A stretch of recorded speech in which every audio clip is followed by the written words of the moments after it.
Hi guys! Another day, another watch! Charis, limang vlog pala yun. So, today is December 3 and nandito pa rin si Ray sa bahay para ayusin na tong walking pad. Nakaka-stress kasi parang almost 5 months pa lang sa akin tong walking pad. Pero sa 5 months naman kasi na yon, araw-araw ko siyang ginagamit. Tapos almost mga 2 hours pa. Minsan sumasabay pa yung kapatid ko, another 2 hours pa yon. Kaya siguro baka napagod na rin siya. Pero wag mo muna akong sukuan, hindi ko pa nakukuha yung gusto kong weight. Last 5 kilos pa walking pad. Kapit ka lang please. Kaya to the rescue ang aking boyfriend para ayusin to. Last Sunday, pumunta na siya dito para i-check and nakita namin na yung fuse ay busted. So, bumili siya ng fuse at pinalitan niya ngayon. Pero, pagkapalit na ng fuse, wala pa rin, hindi pa rin gumagana. Though, nasira kasi to kasi umusok siya. Tapos, bigla na lang siyang nag-stop. So, hinahanap ni Ray kung ano yung umusok pero hindi niya mahanap.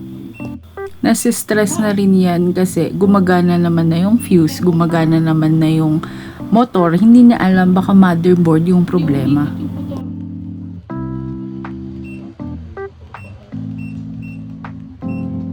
So syempre, anong gagawin pag hindi alam? Tumakbo kay Google. Itong tester na to, si Ray pang nagbigay kay Papa. Ewan ko bakit siya binigay.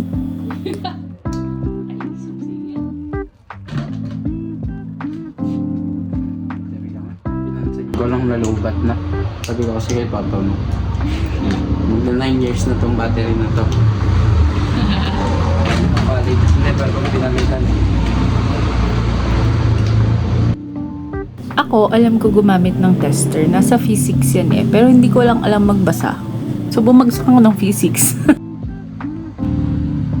Meanwhile, ito si Bob. Tamad na naman sa buhay. Hinihintay niya kasi mag-lunch. Ganyan lang buhay niya araw-araw nakahiga. Nagiging excited lang yan pag andun na yung pagkain niya. Bored na ako habang nagre-repair si Ray. So, tara, i-closet raid natin si Papa. Tada! Ang laman ng kanyang closet ay mga tools. Iba-ibang tools. Yung iba nga dyan nawala na eh. Siguro kaya medyo may alam na rin ako nung una akong sumabak sa site as an apprentice architect. Kasi bata pa lang ako, ito na yung mga nakapaligid sa akin. Guys, di niya alam na ni-read ko to. Malalaman na lang natin kung malalaman niya kung manonood siya ng vlog.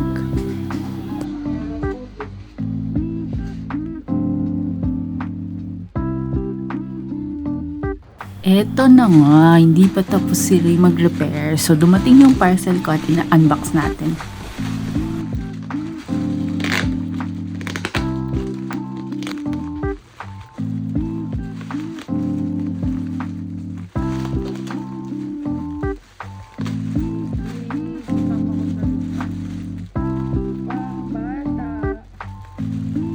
Tada! Kasama to sa mga ipapamigay ko sa mga pamangkin ko sa Pasko. Kaysa kasi bigyan ko sila ng pera, bigyan ko na lang sila ng mga gamit at mga candies. Mas ma-enjoy pa nila yun kasi yung mga pera, dediretso lang sa bulsa ng mga nanay. Iba-iba to for girls, for boys, and for babies.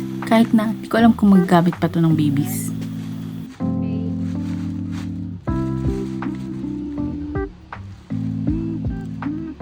Pakinggan natin si Ray, may ina-explain siya. Ang problema,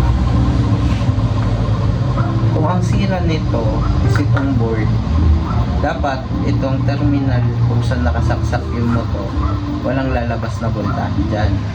Kasi ang problema, hindi umiikot to. So, ibig sabihin, dapat walang papasok na voltahe dito. Ang problema, meron siya. May 200 volts ka dito sa terminal na to.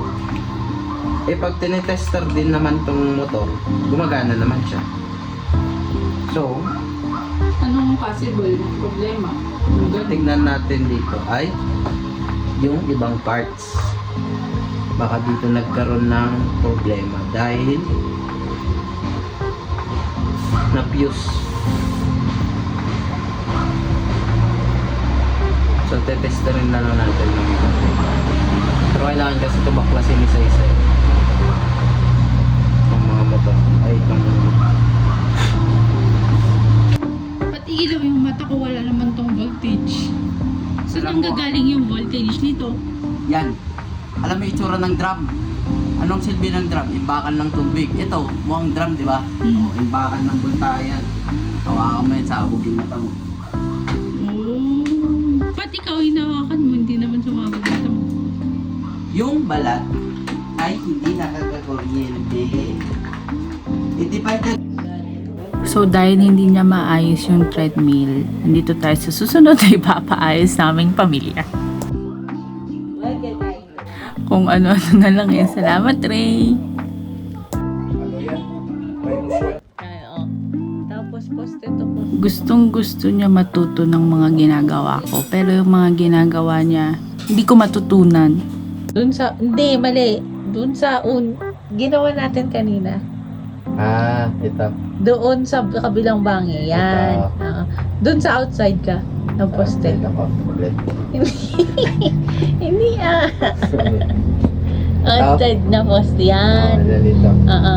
Isaring ko. Hindi kanya. Okay naman. Parang nasa... Walang 30 cm. Yes, master. Etong si Bob, mas sumusunod pa siya kay Ray kaysa sa akin. Amo mo ba yan? Ako kaya amo mo? Okay, sir. Nag-i-save ka na yan, ah. Ikaw.